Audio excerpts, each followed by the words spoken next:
करंडा गांव के ग्राम प्रधान राजेश बनवासी ने लगाया अपने ब्लॉक पर आरोप। प्रधान ने बताया कि गांव के विकास के लिए कोई भी काम कराना हो तो ब्लॉक के अधिकारियों को कमीशन देना पड़ता है और जो प्रधान नहीं देता है उसका पैसा रोक दिया जाता है। देखिए पूरी खबर। ग्राम प्रधान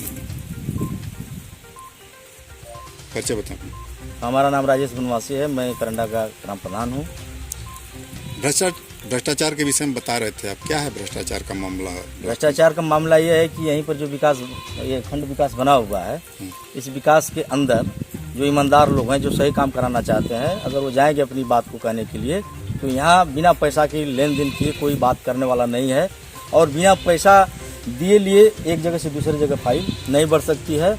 और ज़्यादा प्रयास करेंगे तो इतना दौड़ा देंगे कि पस्त होकर के फिर अपने आप को ही कल मार जाना पड़ेगा, शांत हो जाना। इनके सिस्टम में कितना है व्यवस्था, कैसे कैसे देन लेन करना? इनका सिस्टम ये है, लोग समझाते हैं 10%, 5%, 3%, 2%। तो ये 10%, 5% किनको किनको दिया जाए? इसमें सेक्रेटरी का नंबर लेते हैं लोग तो कहते हैं कि भाई ये 10% है, जेई का नंबर लेते हैं तो कहते हैं कि ये 5% है, एडीओ का नंबर लेते हैं तो कहते हैं कि ये 3% है, जिला 2% है। इस तरह की बात करते हैं। जिले पे भी जाता है ये? अब वो लोग कहते हैं, अब देते हैं कि नहीं देते हैं, लेकिन जो बात हमारे सामने आती है मैं उसी को कह रहा हूँ। प्रधान जी, कुछ अतिक्रमण के भी विषय में बता रहे थे। अतिक्रमण के बारे में देखिए, हमारे यहाँ तमाम गरीब लोग हैं, यहाँ पर तमाम तरह की गांव समाज बंजर नवीन प्रति की ज़मीनें हैं, वो अवैध कब्जे में हैं। गरीबों की हालत ये हो चुकी है कि एक ही घर में, एक ही झोपड़ी में पूरे परिवार के लोग रहने के लिए मजबूर हैं। उसी घर में खाना पीना, सुतना बैठना, अगर बकरी रखे हैं तो बकरी भी उसी घर में एक कोना में बांधी रहेगी।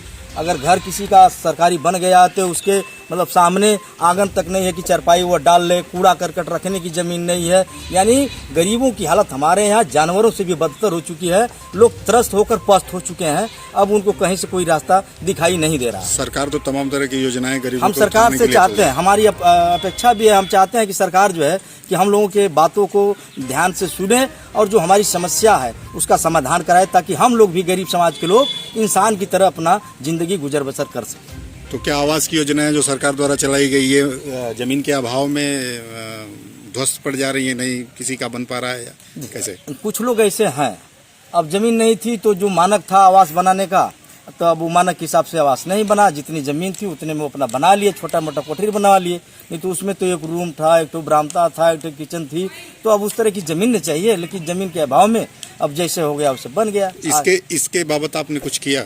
अब इसके बाबत में हम लोगों ने तो भाई लगातार जिला अधिकारी महोदय से आवाज़ उठाते हैं कि भाई गांव समाज बंजर प्रति की ज़मीन भूमिहीनों को दे दिया जाए, जिससे वो लोग अपना मतलब रहने और जानवर पाल कर जीने की व्यवस्था कर सकें। लेकिन कहाँ कोई बात सुनता है। प्रभावित है। हम धरना प्रदर्शन के माध्यम से भी कई बार कह चुके हैं, मांग कह चुके हैं।